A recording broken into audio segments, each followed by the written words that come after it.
Assalamualaikum warahmatullahi wabarakatuh. A'udzu billahi minasyaitonir rajim. Ya ayyuhalladzina amanu la tattakhidu aba'akum aw ikhwanakum awliya in istahabbul kufra 'alal iman wa may tawallahum minkum fa ulaika humudz zalimun.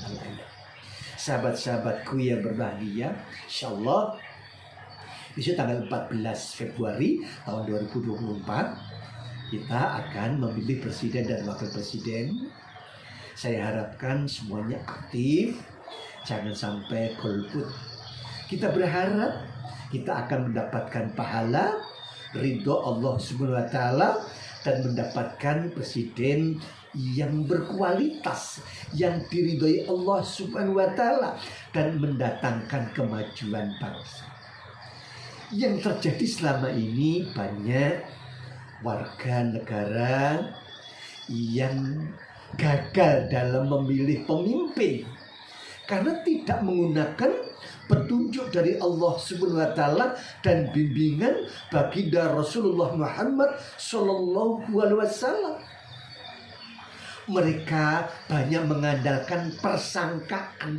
Saya kira itu dia baik. Saya kira dia itu berpotensi, karena hanya mengandalkan atau menjadi korban polusi informasi, hanya berdasarkan apa yang didengar, yang dilihat di televisi, di koran, atau para pakar politik saat ini kan ada yang ketika memilih presiden itu dengan tinjuan, 3 tinjuan itu ya, dan integritas, kapasitas ya, atau kapabilitas, dan yang ketiga adalah elektabilitas. Yang integritas mutlak bagus, harus. Yang kapasitas mutlak harus. Nah, yang elektabilitas inilah yang perlu kita evaluasi. Jangan mudah percaya pada informasi di televisi atau di berbagai media tanpa seleksi. Seringkali yang namanya informasi itu bisa diedit, bisa direkayasa. Yang hoax dikatakan benar, yang hoax dikatakan benar. Kenapa? Sering ditayangkan, sehingga yang sebenarnya salah dianggap benar.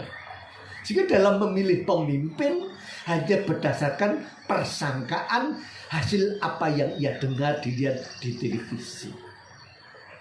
Bagi orang yang beriman mestinya ketika memilih pemimpin itu menggunakan petunjuk dari Allah Subhanahu wa taala dan petunjuk Rasulullah Muhammad sallallahu alaihi wasallam. Yang pertama dalam surat At-Taubah ayat 23. Ya ayyuhalladzina amanu la tattakhidu aba'akum aw ikhwanakum awliya in istahabbul kufra 'alal iman wa may tawallahum minkum fa ulaika humudz zalimun. Ayat ini terkait dengan integritas. Hai orang-orang yang beriman, janganlah kamu menjadi pemimpin, menjadi presiden bapakmu atau saudaramu, kolegamu, temanmu. Kamu angkat menjadi presiden apabila mereka itu lebih condong kepada kekafiran daripada keimanan. Ini artinya bahwa ketika kita memilih pemimpin atau presiden, kita yakinkan betul-betul kita pilih dari 3 kandidat besok itu, kita pilih yang betul-betul yang paling bertakwa, yang imannya kuat, ibadahnya semangat, akhlaknya tampak jelas, memikat. Oleh karena itu jangan sampai kita memilih calon presiden hanya karena partainya pernah memberi semen, pernah memberi sembako, pernah memberi beberapa rupiah. Kalau tidak hati-hati, ini bisa terjerumus dalam sulap. Padahal Rasulullah Sallallahu Alaihi Wasallam menjelaskan ar-ra'si wal murtasi finnar. orang yang disuap dan yang menyuap itu masuk neraka. Naudzubillah min dzalik. Oleh karena itu kita harus memiliki semangat perubahan. Kita rubah pola pemilihan itu dan kita mengandalkan merujuk pada petunjuk Allah Subhanahu wa taala, yaitu dengan memperhatikan integritas. Kita yakinkan presiden yang kita pilih dari 3 kandidat itu betul-betul yang paling bertakwa, paling beriman, paling berakhlak mulia. Yang kedua tentang kapasitas. Dalam hal ini Allah Subhanahu wa taala memberikan bimbingan di dalam surat Al-Baqarah ayat 247. A'udzubillahi minasyaitonirrajim. Innallaha astafahu 'alaikum wa zadahu bastatan fil ilmi wal jism. Sesungguhnya Allah telah memilih pemimpinmu, yaitu Talut. Dalam ini konteksnya asbabun nuzulnya terkait dengan Rasulullah menerangkan tentang Bani Israel. Jadi pernah Bani Israel itu dalam kondisi dikuasai bangsa lain yang mereka itu memiliki kekuasaan yang besar, potensi power yang besar, memiliki raja yang ahli perang, senjatanya lengkap, itu namanya Jalut, yang menjajah Bani Israel. Kemudian dalam rangka menyelamatkan Bani Israel, saat itu ada nabi yang memberitahu pada Bani Israel, kamu akan diberi presiden, diberi pemimpin yang namanya Talut. Bani Israel protes karena memang karakter Bani Israel itu sejak zaman dahulu kalanya itu memang ngeyelan. Kenapa yang dipilih itu Talut, padahal dia itu hanya petani biasa, sedangkan kami itu berpotensi para pembesar, kami memiliki harta yang banyak, ratusan miliar, sedangkan Talut itu rakyat biasa, hartanya hanya sedikit. Ini adalah ungkapan dari Bani Israel ketika diberi informasi bahwa mereka akan diberi pemimpin, yaitu Talut. Maka nabi tersebut menyampaikan bahwa Allah memilih Talut itu karena wazadahu, Allah melebihkan bastatan fil ilmi wal jism.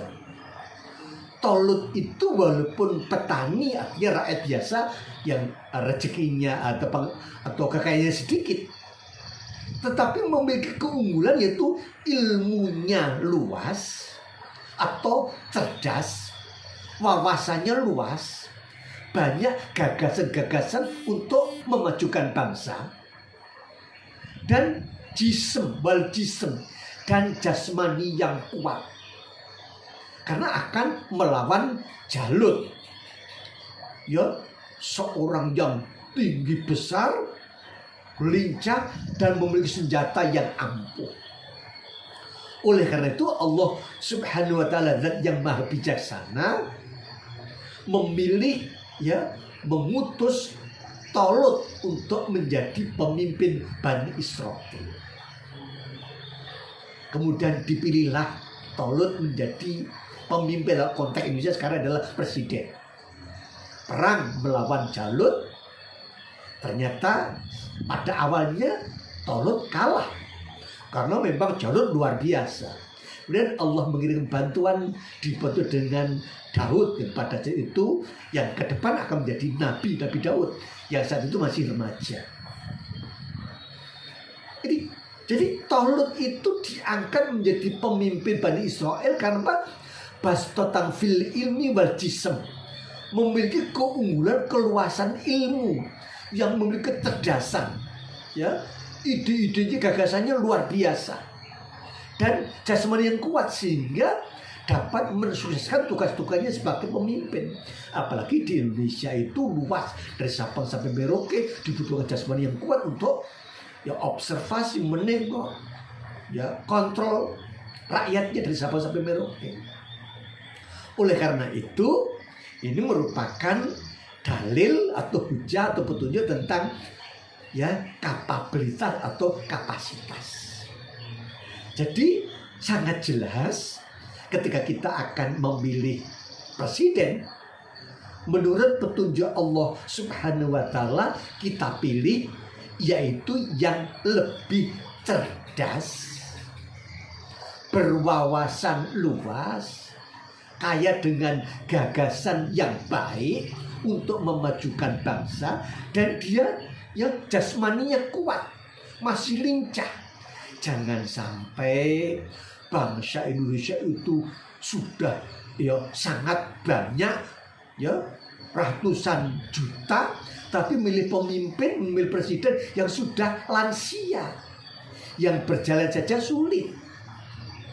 Ini tentu tidak tepat. Ya, kalau milih pemimpin itu disesuaikan dengan tupoksinya. Tupoksinya akan menanggung beban yang berat. Oleh karena itu ayat ini perlu menjadikan dasar rujukan bagi kita ketika kita memilih presiden besok tanggal 14 Februari tahun 2024. Ya. Kemudian Rasulullah Shallallahu Alaihi Wasallam juga memberikan bimbingan. Idza wusidal amru ila ghairi ahlihi fantadhisah. Rasulullah menjelaskan dalam hadis Bukhari nomor 57. Rasul menjelaskan apabila suatu urusan diserahkan pada orang yang bukan ahlinya, maka tunggu kehancurannya. Ya? Ini merupakan referensi atau petunjuk bahwa ketika memilih pemimpin, memilih presiden, adalah kita pilih yang ahli dalam memimpin. Oleh karena itu kita perlu cek rekam jejaknya di antara tiga calon itu siapa yang telah memiliki keahlian yang unggul. Yang dimaksud ahli itu dia memiliki ilmu, kemudian pengalaman yang cukup, dan ketika memimpin itu dia berhasil. Mana di antara tiga calon itu yang pernah memimpin bangsanya atau rakyatnya itu berhasil mana? Jangan sampai memilih pemimpin yang tingkat kabupaten atau tingkat provinsi saja itu tidak berhasil, tapi justru kita angkat jadi presiden yang lebih luas kekuasaannya, lebih luas tanggung jawabnya. Ini sesuatu yang tidak tepat. Ini menurut kacamata hadis Rasulullah Muhammad Sallallahu Alaihi Wasallam. Idza wusidal amru ila ghairi ahlihi fantadhirisya.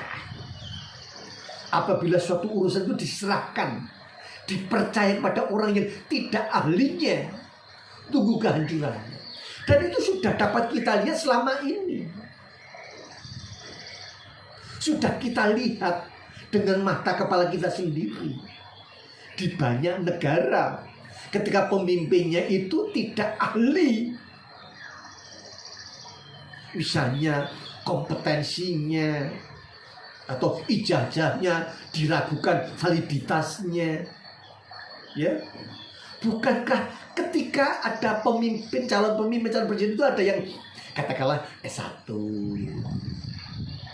S2, S3. Kalau ada yang S3 tapi lebih cerdas dan dia telah berpengalaman, membuktikan dia berhasil dalam memimpin dan lebih dekat ya kepada ketakwaan, keimanan, akhlaknya bagus, mestinya itulah yang kita pilih menurut petunjuk Allah Subhanahu wa taala dalam surat At-Taubah ayat 23, surat Al-Baqarah ayat 247, dan hadis Bukhari nomor 57. Sehingga harapan kita ketika kita milih pemimpin itu ya tepat sesuai dengan petunjuk Allah. Karena apapun yang kita lakukan akan dimintai pertanggungjawaban di hadapan Allah Subhanahu wa taala di yaumil qiyamah. Jangan sampai kita menanggung dosa karena kita salah memilih, dan jangan sampai karena salah dalam kita mendukung menjadikan bangsa ini mengalami kemunduran, kerusakan dalam berbagai bidang. Oleh karena itu marilah kita kobarkan semangat untuk memperbaiki diri, semangat merubah. Kalau selama ini memilih pemimpin hanya berdasarkan persangkaan, hanya berdasarkan mengikuti apa yang didengar, apa yang dilihat di televisi, maka sekarang harus berubah. Kita pilih calon presiden berdasarkan Al-Quran dan hadis Rasulullah Muhammad SAW. Jika kita tidak memiliki informasi yang mencukupi untuk memilih calon presiden, wakil presiden tadi, maka kita bisa menyandarkan kepada tokoh-tokoh pemimpin bangsa Indonesia yang tidak menjadi capres-cawapres, yang kita akui, kita yakin mereka itu betul-betul jujur, handal, memiliki wawasan yang luas, mengerti persoalan bangsa. Misalnya ada Profesor Dr. Din Samsudin, ini tokoh Muhammadiyah yang diyakini lurus. Ada juga Habib Rizik Syihab, ada juga Ustadz Adi Hidayat, ada Ustadz Uwas itu, ada Hakim dan sebagainya. Beliau-beliau itu condong memilih siapa? Ulama-ulama memilih siapa? Atau partai yang lurus, partai yang kita anggap, kita nilai yang paling lurus, yang akhlaknya baik, yang paling islami, itu memilih mendukung capres yang mana, itulah yang kita jadikan pertimbangan. Jadi kita jadikan pertimbangan selain firman Allah Subhanahu wa taala, petunjuk Rasulullah dalam hadis-hadis yang sahih, juga bisa dengan bersandar pada pertimbangan rujukan dari para tokoh yang kita pandang lurus dan benar. Mudah-mudahan Allah Subhanahu wa taala besok tahun 2024 Allah menganugerahkan kepada manusia presiden dan wakil presiden yang condong lebih bertakwa, yang lebih beriman, berakhlak karimah, yang memiliki kompetensi yang cukup, kapabilitas yang cukup, dan dijauhkan dari berbagai kemaksiatan. Mudah-mudahan Allah mengabulkan. Kurang lebihnya bermaaf. Akhirul kalam. Assalamualaikum warahmatullahi wabarakatuh.